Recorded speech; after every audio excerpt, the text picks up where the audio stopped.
My name is Felicia, I'm 34 years old, and I'm standing in my corner office watching my father and sister enter the lobby of my company building. They're here to beg for an investment from the mysterious CEO they've never met. Me. 20 years of being invisible in my own family had led to this moment.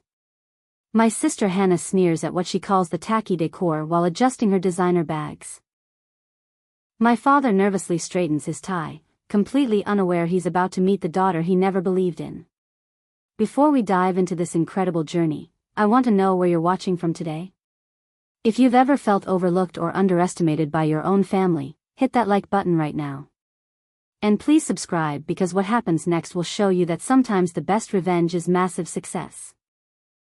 Trust me, you'll want to see how 20 years of being the invisible daughter led me to secretly own the very industry my father built his life around. Let's get into this wild story. Growing up in the suburbs of Chicago, I learned early that in my family, there were two types of children, the golden one and the invisible one. My sister Hannah was 3 years younger than me, and from the moment she could walk, she became the center of my father's universe. At every family gathering, business dinner, or social event, he would introduce her first, his hand proudly on her shoulder. "This is my daughter Hannah," he'd beam, going on for minutes about her charm and potential. Then, almost as an afterthought, "Oh, and this is Felicia." The difference in treatment wasn't subtle. When I brought home straight A's, my father would glance at my report card for maybe 2 seconds before asking if I'd helped Hannah with her homework. When Hannah scraped by with C's and D's, he'd throw a celebration dinner, praising her for trying her best and showing improvement. I remember sitting at those dinners, my perfect grades forgotten on the kitchen counter, wondering what I had to do to earn even a fraction of that enthusiasm. College was where the favoritism became financially devastating. Hannah wanted to attend an expensive party school in California to find herself. My father didn't hesitate, writing checks for tuition, luxury dorm rooms, and a generous monthly allowance. When my turn came, despite having earned scholarships that covered most of my education at a prestigious state school, I was told the family finances were tight. "You're smart enough to figure it out," he said, sliding loan applications across the table. "Besides, Hannah needs more support. You've always been the independent one." My mother might have been my advocate, but she died when I was 16. Cancer took her slowly, and in her final months, she was the only person who truly saw me. She'd hold my hand and whisper, "You're special, Felicia. Don't let anyone dim your light." After she passed, it felt like I lost my only witness, the sole person who could confirm I existed beyond being Hannah's older sister. The favoritism reached peak absurdity when Hannah turned 22. Despite having no business experience, no degree in anything relevant, and a resume that consisted mainly of failed modeling attempts and incomplete internships, my father made her creative director of his construction company. She literally designed business cards with glitter and suggested they paint all the bulldozers pink to stand out. Meanwhile, I was working nights at a warehouse to pay for my community college courses in business and logistics. Hannah's wedding was the ultimate display of our father's priorities. It was a $200,000 affair at the most exclusive venue in the city. She had 3 dress changes, flowers flown in from Ecuador, and a reception that lasted until dawn. I wasn't even in the wedding party. "We need to keep the numbers even," Hannah explained, though she had 8 bridesmaids. I spent the wedding serving drinks behind the bar. I'd taken a catering gig to help pay for my textbooks. "Hannah has that special something," my father told me one Thanksgiving when I asked why he never visited my apartment or asked about my life. "She lights up a room. You're just reliable." Reliable. That word followed me like a shadow. Reliable Felicia who never caused problems. Reliable Felicia who figured things out on her own. Reliable Felicia who didn't need attention or support because she could handle everything alone. What my father didn't know was that Reliable Felicia was taking online business courses after her warehouse shifts. Reliable Felicia was learning about supply chain management, logistics software, and market analytics. Reliable Felicia had saved every penny from her multiple jobs and bought a beat-up delivery van. While Hannah burned through money on designer clothes and failed business ventures, I was quietly building the foundation of an empire. My first business venture was small, just me and that one van, delivering packages for local businesses that needed same-day service. But I had something Hannah never developed: hunger. And that hunger was about to change everything. That beat-up van became my university on wheels. Between deliveries, I listened to business podcasts, studied market trends, and mapped out inefficiencies in the local delivery ecosystem.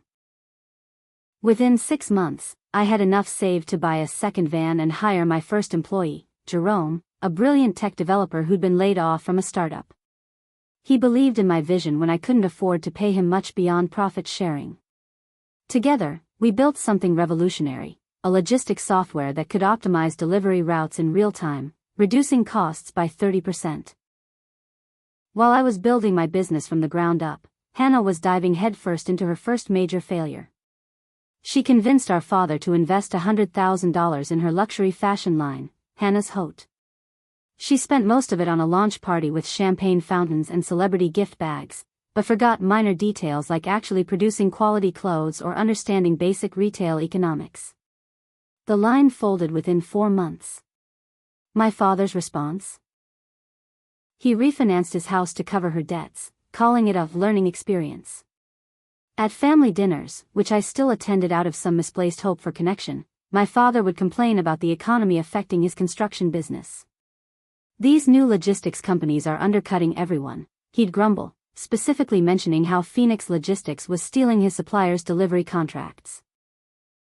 I kept my head down, cutting my chicken carefully, as he ranted about my company without knowing it was mine. Hannah would chime in with her usual sensitivity: "Only pathetic people work in warehouses anyway." No ambition. I incorporated Phoenix Logistics LLC with myself as the sole owner, using a business address across town and keeping my name off anything public-facing. It wasn't deception for deception's sake. I knew my father would try to either take credit for my success or demand I fold it into his company for Hannah to mismanage.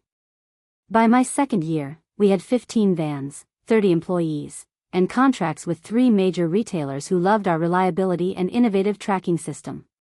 The breakthrough came when Jerome and I perfected our proprietary software. We could now handle complex multi-stop routes, integrate with inventory systems, and provide real-time updates that our competitors couldn't match. A major electronics retailer signed an exclusive contract with us, and suddenly we needed warehouses. I leveraged everything, took calculated risks, and acquired 2 struggling competitors whose assets were worth more than their debt. During this explosive growth period, my father never once asked about my work. He knew I had some job in logistics, but assumed I was someone's secretary. Hannah, meanwhile, had moved on to her second failure, an interior design company where she spent more on her own office renovation than she made in her entire first year. When she crashed her third luxury car while texting about fabric samples, my father took out a second mortgage without hesitation. Family dinners became increasingly tense affairs. My father would eye my modest but reliable Honda in his driveway with disdain. "You're single, no kids, making decent money," he'd say, the judgment thick in his voice. "What are you even spending it on? Your sister and I could use some help here." The irony of him asking for financial assistance while I was signing million-dollar contracts wasn't lost on me, but I stayed silent, playing the part of the struggling but stable daughter. Phoenix Logistics won a game-changing government contract to handle deliveries for multiple federal agencies. The vetting process was intense, but our numbers were impeccable. We were efficient, innovative, and growing at a rate that made industry publications take notice. I hired an efficiency expert from Amazon who revolutionized our warehouse operations. We were featured in Logistics Quarterly as the company to watch, though they only ever dealt with my CEO persona through emails and my trusted executives. The cosmic joke reached its peak when my father's biggest client, a construction supply company he'd worked with for 20 years, switched their entire delivery operation to Phoenix Logistics. He came home furious that night, slamming doors and cursing those corporate vultures who don't understand loyalty. I sat across from him at dinner, expressing appropriate sympathy while knowing I'd personally overseen the transition to ensure his former client got better service than they'd ever had. Then came the emergency family meeting. My father's construction business was hemorrhaging money, partly due to lost logistics contracts and mostly due to years of siphoning funds to support Hannah's lifestyle. They sat me down in the living room like they were staging an intervention. Hannah, wearing a $5,000 outfit, explained how we all need to pull together as a family. My father nodded solemnly, suggesting I take out personal loans to help them through this temporary rough patch. Family helps family, he said, using the same tone he'd used when explaining why I couldn't have money for college. You've always been responsible, Felicia. Stop being selfish and think about what your mother would have wanted. Invoking my mother's memory to guilt me into financing their poor decisions was a new low, even for him. I told them I'd think about it and left, sitting in my car for an hour afterward, feeling vindicated yet profoundly sad that it had come to this. My CFO, Janet, laid out the financial reports across my conference table like a surgeon preparing for a complex operation. Your father's company is worse off than we thought, she said, adjusting her glasses. They've been hemorrhaging money for 3 years. The only thing keeping them afloat is a credit line that's about to be called in. The numbers were brutal but not surprising. Years of mismanagement, coupled with funding Hannah's ventures, had created a perfect storm of financial ruin. I spent that night wrestling with a decision that shouldn't have been difficult from a business perspective. Acquiring my father's company made strategic sense. They had valuable contracts, good equipment, and experienced workers who deserved better leadership. But this wasn't just business. This was my father, the man who'd looked through me my entire life, who'd made me feel worthless while pouring everything into my sister. Did I want to save him or watch him fall? Hannah, oblivious to their dire situation, was busy making it worse on social media. Her Instagram stories about jealous haters trying to destroy our family legacy and small-minded competitors who can't handle our success were particularly ironic given that their company hadn't turned a profit in 18 months. She'd pose with luxury bags in front of their construction equipment, completely tone-deaf to how it looked to their struggling employees who hadn't received raises in years. My father's desperation manifested in increasingly hostile behavior toward Phoenix Logistics. He bad-mouthed us at industry events, spread rumors about our safety standards, and even tried to poach our clients with promises he couldn't keep. What he didn't realize was that the construction industry in Chicago was smaller than he thought. Every disparaging comment made its way back to me through colleagues who respected what I'd built and found his attacks unprofessional. Through my network, I discovered something that changed everything. My father hadn't just been a poor financial manager, he'd been actively embezzling from his own company for years. The creative accounting used to fund Hannah's lifestyle wasn't just irresponsible, it was criminal. Equipment purchases that never materialized, ghost employees on the payroll, inflated project costs with the excess funneled to personal accounts. The more I dug, the more horrified I became. Former employees started reaching out after word spread that Phoenix Logistics was expanding. They shared stories that broke my heart, promised bonuses that never came, safety equipment requests denied while Hannah got a new office renovation, loyal workers laid off days before retirement benefits kicked in. One man, Roberto, had worked for my father for 15 years. He told me family comes first, Roberto said during his interview with my HR director. But we weren't his family. Only Hannah was. I hired 6 of my father's former employees, men and women who'd been discarded once they'd outlived their usefulness. They were grateful, hardworking, and full of insights about the construction industry that helped Phoenix expand into new territories. Each story they shared reinforced my decision. This wasn't about revenge anymore, it was about justice and building something better from the ruins of my father's selfishness. Hannah, perhaps sensing the shifting tides, made her own desperate play. At the annual Logistics and Construction Gala, she approached my head of operations, Marcus, with the subtlety of a sledgehammer. She propositioned him in full view of half the industry, suggesting that aligning with the right family could advance his career. Marcus, who'd been with me since year 2 and owned equity in Phoenix, immediately reported the incident. He was professionally insulted and personally disgusted. She actually said her father would make me rich if I helped her get information about Phoenix's operations, Marcus told me the next morning. When I declined, she implied you only hired me because you couldn't get a real man. I gave Marcus a raise on the spot and added the incident to my growing file of Hannah's interference. She'd crossed from embarrassing to potentially legally actionable. The acquisition process began quietly. I created a shell company, Midwest Ventures LLC, to handle the initial negotiations. My father was desperate enough to meet with any potential buyer, though he'd sworn at multiple family dinners that he'd rather burn it all down than sell to those Phoenix vultures. The irony wasn't lost on my executive team, who knew the meeting was coming but not the personal stakes involved. My lawyers prepared meticulously. Every document was perfect, every number triple-checked. We offered a fair price, more than fair considering the debt and legal liabilities we'd be assuming.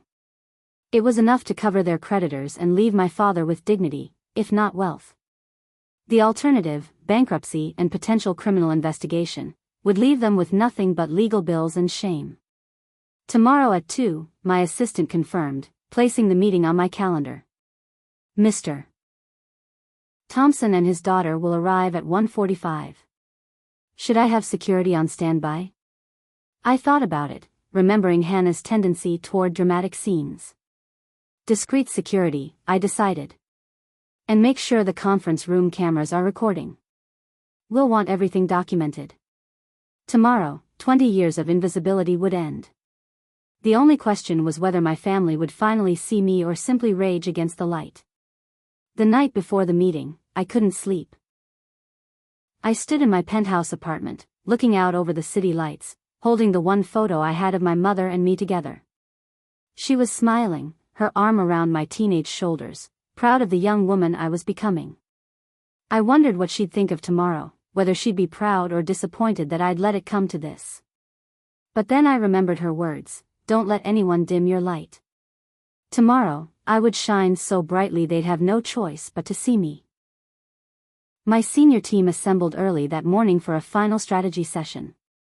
Janet ran through the financials one more time while Marcus coordinated with security. My general counsel, David, had prepared for every possible legal challenge. They all knew this acquisition was personal for me, though I'd never shared the full details. Their loyalty came from respect, not obligation, and I'd built Phoenix Logistics on that foundation. Meanwhile, across town, Hannah was spiraling on social media. Her posts had become increasingly unhinged, corporate thieves trying to steal our family legacy, and, when you're too successful, the vultures circle. She'd started a hashtag, Save Thompson Construction, that had gained exactly 12 supporters, mostly her drinking buddies and a few confused relatives. One particularly memorable post accused Phoenix Logistics of corporate espionage and threatened legal action. What Hannah didn't know was that her social media meltdown was being documented by my legal team as evidence of defamation and potential interference with business operations. Every false accusation, every lie about our practices, every attempt to damage our reputation was carefully catalogued. If she pushed too hard, she'd find herself facing a lawsuit that would make her current financial problems look like a paper cut. My father, for his part, had been making the rounds to every bank and private lender in the city, trying to secure funding to avoid the sale. But his reputation preceded him. Word had spread about the embezzlement, the mismanagement, and the systematic destruction of a once solid company. One banker, a client of Phoenix Logistics, called me personally to assure me he hadn't revealed my identity but couldn't in good conscience lend to someone so clearly corrupt. I learned through my network that my father had even approached some of my competitors, offering them insider information about Phoenix Logistics in exchange for a buyout or partnership. The problem was, he had no actual information to sell. His assumption that I was some secretary meant he knew nothing about our operations, our strategies, or our plans. One competitor actually called me, laughing, saying Thompson had tried to sell him secrets that were publicly available in our marketing materials. The morning of the meeting, I chose my outfit carefully. A custom-tailored suit in deep burgundy, my mother's pearl necklace, and the watch I'd bought myself when Phoenix hit its first million in revenue. I looked in the mirror and saw not the invisible girl my father had ignored, but the woman who'd built an empire while he wasn't watching. My assistant knocked, letting me know they'd arrived. From my office, I watched the security feed as my father and Hannah entered the building. He looked older than I remembered, the stress wearing deep lines in his face. He kept adjusting his tie, a nervous habit from his younger days. Hannah strutted beside him in what I recognized as last season's designer wear, probably bought with money they didn't have. She was loudly complaining about having to wait in our pretentious lobby. "This is probably some power play," I heard her say through the security audio. "Make us wait to feel important. God, I hate new money people. No class." The irony of Hannah, who'd never earned $1 in her life, criticizing anyone about money or class, was rich. My receptionist maintained perfect professionalism, offering them coffee and asking them to wait while the CEO finished a call. I took those few minutes to center myself. This wasn't about being cruel or vindictive. This was about revealing a truth that had always existed: I was never invisible. They just refused to see me. I thought about every night studying while they watched TV, every sacrifice I made while they spent freely, every achievement they ignored while celebrating Hannah's failures as learning experiences. My phone buzzed with a text from my assistant: "They're getting impatient. Should I send them up?" I smoothed my jacket, took one last look at my mother's photo on my desk, and replied, "Send them to conference room A. I'll be there in 5 minutes." It was time to show my father that the reliable daughter he'd dismissed had become the very person holding his future in her hands. I waited in the adjoining room, watching through the one-way glass as my father and Hannah settled into the conference room. My father was studying the awards on the wall, photos of Phoenix Logistics trucks, certificates of excellence from major clients. "Whoever runs this place knows what they're doing," he admitted grudgingly. Hannah was too busy taking selfies with the city view behind her to pay attention. "I still think this is beneath us," Hannah said, checking her makeup in her phone camera. "We shouldn't have to beg some nobody for money. If you had just given me more time with the interior design business." My father cut her off with a sharp gesture, the stress finally showing. "Hannah, we need this. We're out of options." It was the first time I'd ever heard him speak to her with anything less than adoration. My executive team filed in first. Janet with her financial portfolios, Marcus with his operations reports, David with his legal documents. They arranged themselves around the table, leaving the head chair empty. My father straightened, expecting some older man to walk through the door. Hannah barely looked up from her phone. Finally, she muttered, "Let's get this over with so we can negotiate with someone who matters." I took a breath, thought of my mother, and entered the room. The silence was deafening.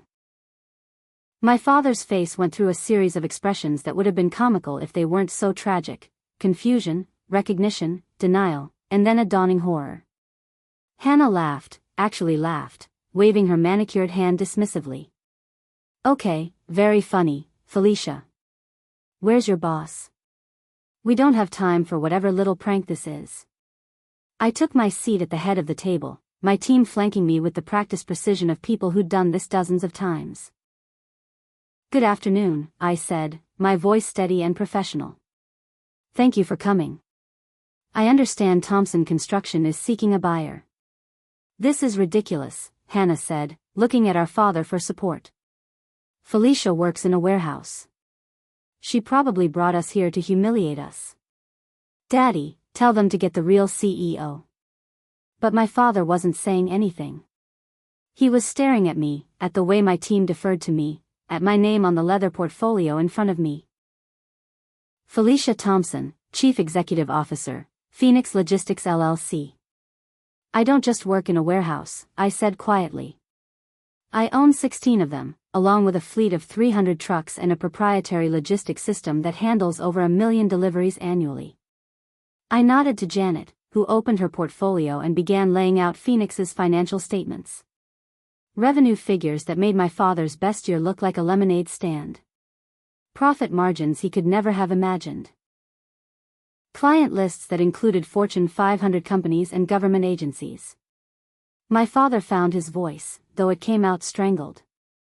"This is impossible. You're lying. You're just a..." He couldn't finish the sentence.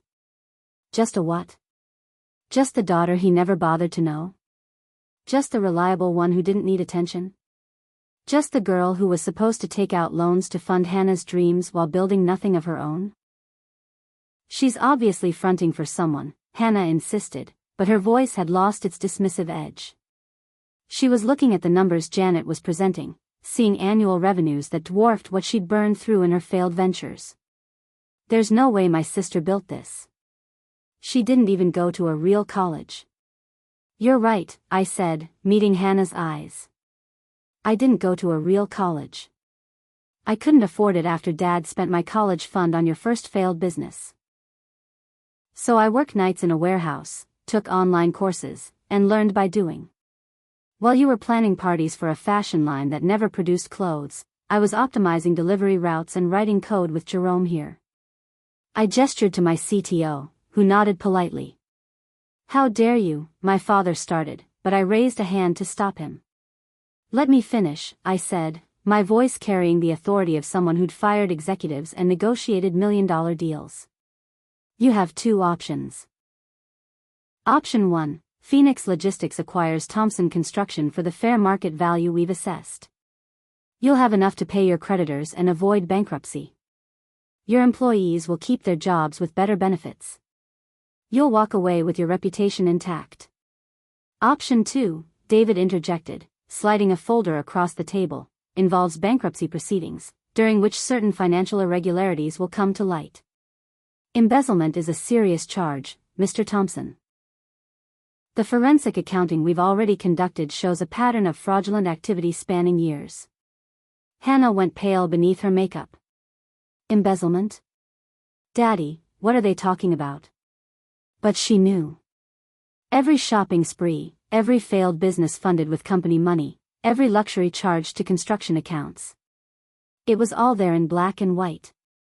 This is blackmail, my father said, but he was deflating, aging years in minutes. No, I said firmly. This is business. The same kind of business you've been conducting for years, except I'm offering you a lifeline instead of letting you drown. I leaned forward, meeting his eyes. I know about Roberto, about all the employees you discarded. I hired them. I know about the safety equipment you didn't buy because Hannah needed a new car. I documented everything. The room fell silent except for the hum of the air conditioning. Hannah was frantically scrolling through her phone, probably calculating how much of her lifestyle was about to evaporate. My father stared at me like he was seeing a stranger. In a way, he was. He'd never bothered to know the real me. 20 years, I said softly. 20 years of being invisible in my own family. 20 years of watching you pour everything into Hannah while telling me I was just reliable. Well, Dad, reliable people build things. They create value. They don't just consume it. I stood, gathering my composure. You have 24 hours to decide. Janet will handle any questions about the terms. As I reached the door, my father finally spoke. How could you do this to your family? I turned back, allowing myself one moment of raw honesty. Family? When was I ever family to you? I was just the reliable one, remember? The one who didn't need support or attention or love. Well, congratulations. You raised exactly what you wanted. Someone who could survive without you. The tragedy is that I would have thrived with you if you'd ever given me the chance. I left them there, Hannah starting to sob and my father looking like a man who'd just realized he'd been holding a winning lottery ticket that he'd thrown away. My team would handle the rest. I had an empire to run, and for the first time in my life, I didn't need to hide in the shadows to do it. The sale documents were signed within 18 hours. My father's lawyer, looking exhausted, delivered them personally along with a message. Your father wants you to know he had no choice. I filed the papers without comment. Choice. He'd had 20 years of choices, and he'd made them all in Hannah's favor. This wasn't about choice, it was about consequences finally catching up. Hannah's social media meltdown was spectacular. Within hours of leaving our offices, she'd posted a video that went viral in all the wrong ways. Tears streaming through her designer makeup, she accused me of stealing her birthright, of manipulating our father, of being a corporate psychopath who destroyed her own family for money. The comments were brutal. People who'd followed her lifestyle posts for years suddenly realized it had all been funded by fraud and family exploitation. "Poor little rich girl crying because her sister actually worked for success," read one comment with thousands of likes. Another posted receipts of Hannah's previous brags about her father's company, comparing them to public records showing the company's decline. The internet, it turned out, had little sympathy for someone who'd flaunted wealth while employees went unpaid. But Hannah wasn't done. She started spreading more serious rumors, claiming I'd slept my way to success, that Phoenix Logistics was a front for illegal activities, that I'd stolen trade secrets from our father. She tagged news outlets, trying to create a scandal. My legal team monitored everything, building a defamation case that would shut her down if necessary. 2 weeks into the transition, she attempted something more desperate. Using connections from her party girl days, Hannah got herself invited to our company holiday party. She arrived with a small recording device, mingling with my employees and trying to gather dirt. She approached one of my warehouse managers, asking leading questions about working conditions, hoping to hear complaints about the evil boss who betrayed her family. Instead, she got an earful about how I'd personally helped him when his daughter needed surgery, how Phoenix's health insurance had covered everything, how I knew every employee's name and asked about their families. "Miss Felicia saved my family," he told Hannah firmly. "Whatever you're selling, we're not buying." Security escorted her out when she became belligerent, but not before several employees recorded her attempted manipulation. My father, meanwhile, surprised me by showing up at my apartment one evening. It was the first time he'd ever visited, and he stood in my foyer looking uncomfortable and small. I let him in, offered him coffee, and waited. The man who'd always had opinions about everything seemed to have lost his words. "Your mother would be proud," he finally said, staring at a photo of her I kept on the mantel. "She always said you were special." I couldn't see it. "Why?" I asked, the question I'd carried for decades finally spoken aloud. He sighed, looking every one of his 63 years. "Hannah was easier. She needed me, looked up to me, made me feel important. You were always so independent, so capable." By the time I realized what I'd done, it felt too late to change. He met my eyes. I told myself I was protecting Hannah because she was fragile. But the truth is, I was the fragile one. "Your strength scared me." "I was a child," I said quietly. "I needed you too. I just learned not to show it." "I know," he whispered. "I'm sorry. I know it doesn't fix anything, but I'm sorry." I believed him, but sorry didn't erase 20 years. It didn't bring back my mother to see my success, didn't give me a father at my college graduation, didn't undo the loneliness of building my empire in shadows. But it was something, a crack in the wall between us that might, with time, become a door. Hannah's final desperate act came a month later. She'd burned through her remaining money on lawyers, trying to contest the sale, claiming undue influence and manipulation. When that failed, she targeted our biggest client, Morrison Electronics. She managed to corner their CEO at a charity gala, pressing herself against him and suggesting that Phoenix Logistics was unreliable, that she had inside information about our operations falling apart. Morrison's CEO, a happily married grandfather, was appalled. He immediately called me, expressing concern about Hannah's behavior and mental state. "I've dealt with corporate espionage before," he said, "but this was just sad. She seems unwell." He also mentioned considering a restraining order if she approached him again. I gave Hannah one final ultimatum. Through my lawyer, I offered her a choice: cease all contact with Phoenix Logistics and its clients, or face criminal charges for harassment, defamation, and attempted corporate espionage. The evidence was overwhelming. She had 48 hours to decide. She broke down completely, calling me for the first time in years without asking for money. "I'm broke," she sobbed. I have nothing. Even my friends won't return my calls. I don't know what to do.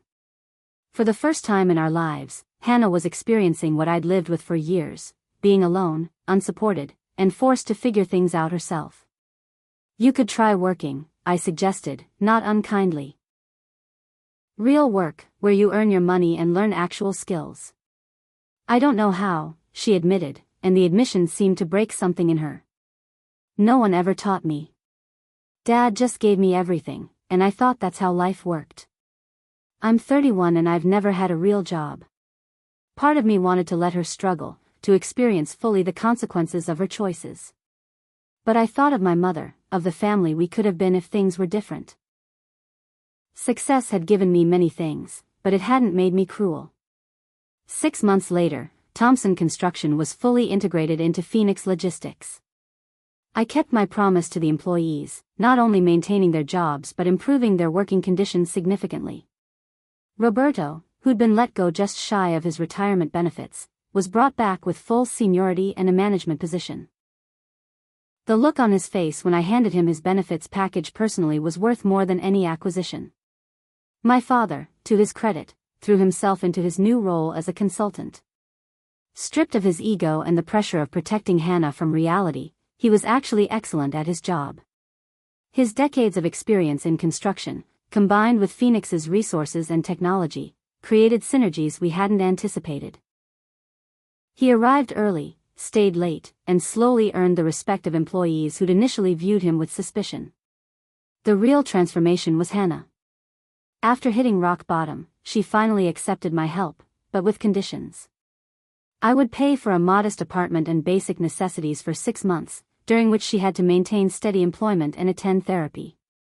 No designer clothes, no luxury lifestyle, just the basics while she learned to stand on her own feet. She started as an administrative assistant at a nonprofit focused on helping women enter the workforce. The irony wasn't lost on either of us. For the first time in her life, Hannah was earning her own money, $25,000 a year that meant more to her than the hundreds of thousands she'd burned through before. She learned Excel, answered phones, made coffee, and slowly discovered she wasn't actually incompetent, just untrained. I helped a woman write her first resume today, she told me during one of our monthly check-ins. She cried when she got a call back for an interview. I think I finally understand why you built Phoenix. It wasn't about money. It was about proving you existed. A year after the acquisition, we had our first real family dinner in my apartment. My father brought wine, Hannah brought a salad she'd actually made herself, and I cooked my mother's famous pot roast recipe. We sat around my dining table like a normal family, something we'd never been before. I've been thinking about Mom a lot, my father said over dessert. She used to tell me I was making a mistake, treating you girls so differently. I thought she was being overly sensitive. He looked at me with eyes that had finally learned to see. She knew who you were all along. I'm sorry it took me losing everything to see it too. You didn't lose everything, I pointed out. You lost your company, but you gained a relationship with both your daughters. Hannah's becoming someone Mom would be proud of. You're doing meaningful work without the stress of ownership. We're having dinner together without anyone asking for money or feeling resentful. Hannah laughed, a genuine sound I'd rarely heard from her. Remember when I thought working was beneath me? Now I get excited about Excel formulas. My therapist says I'm recovering from decades of enabled narcissism. She shook her head. Felicia, I'm sorry for everything. For the wedding, for trying to sabotage your business, for never seeing you as anything but competition for Dad's attention. We were kids, I said, surprising myself by meaning it. Kids raised in a dysfunctional system. We're adults now, and we get to choose who we become. Phoenix Logistics continued to grow, but success felt different now. It wasn't about proving anything anymore, it was about building something meaningful. I started the Phoenix Foundation, focused on providing education and support for overlooked children, particularly eldest daughters who carried family burdens while their achievements went unrecognized. The Foundation's first major initiative was a scholarship program for students working full-time while attending community college. The application essay prompt was simple: tell us about a time when your hard work went unnoticed. The responses broke my heart and reinforced why this work mattered. Every scholarship recipient reminded me of myself at 18, working warehouse nights and believing I was invisible. My father became one of the foundation's most passionate advocates, speaking at events about the cost of favoritism and the importance of seeing all children equally. I had 2 daughters, he would say, his voice thick with emotion. I chose to see only one, and in doing so, I nearly lost them both. Don't make my mistake. Every child in your life is watching, learning, and hoping to be seen. Hannah found her calling in helping other women who'd been raised without practical skills. She developed a workshop series called Starting from Scratch, teaching basic professional skills to women who'd been financially dependent on others.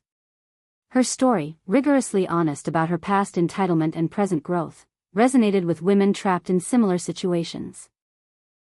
Standing in my office now, the same one where this story began, I no longer feel the need to prove anything. The girl who was invisible for 20 years had built something remarkable, not in spite of that invisibility but because of it. Every challenge had been a lesson, every rejection fuel for growth, every moment of being overlooked an opportunity to build strength in shadows. My mother's photo sits on my desk, and I like to think she knows how it all turned out. Her invisible daughter didn't just become visible, she became undeniable. The family she'd hoped for, built on mutual respect and genuine love rather than favoritism and manipulation, finally exists. It took destruction and rebuilding, but the strongest foundations often do. The intercom buzzes. My assistant's voice fills the room. Ms. Thompson, your father and sister are here for the quarterly review. I smile, straightening the papers on my desk. Once, they came to beg from a stranger. Now, they come as family, as colleagues, as people who've learned to see each other clearly. Send them in, I say, ready to face not the ghosts of our past but the promise of our future. Sometimes the greatest revenge isn't destroying those who hurt you. Sometimes it's building something so beautiful, so undeniable, that they have no choice but to see what they missed. And sometimes, if you're very lucky, that recognition becomes the foundation for something new, something better, something that honors both the pain of the past and the possibility of the future. My name is Felicia Thompson. I'm 35 years old. I'm no longer invisible. And this is just the beginning. What would you do if your own family never saw your worth until you owned everything they needed? Have you ever felt invisible in your own family? I'd love to hear your stories in the comments below. If this story resonated with you, please hit that like button and subscribe to hear more stories about overcoming family dysfunction and building success from shadows. Share this with someone who needs to hear that being overlooked doesn't mean being worthless. Thank you for joining me on this journey, and remember, sometimes the best revenge is massive success, but the greatest victory is learning to forgive and rebuild. Until next time, keep building your empire, whether in shadows or in light.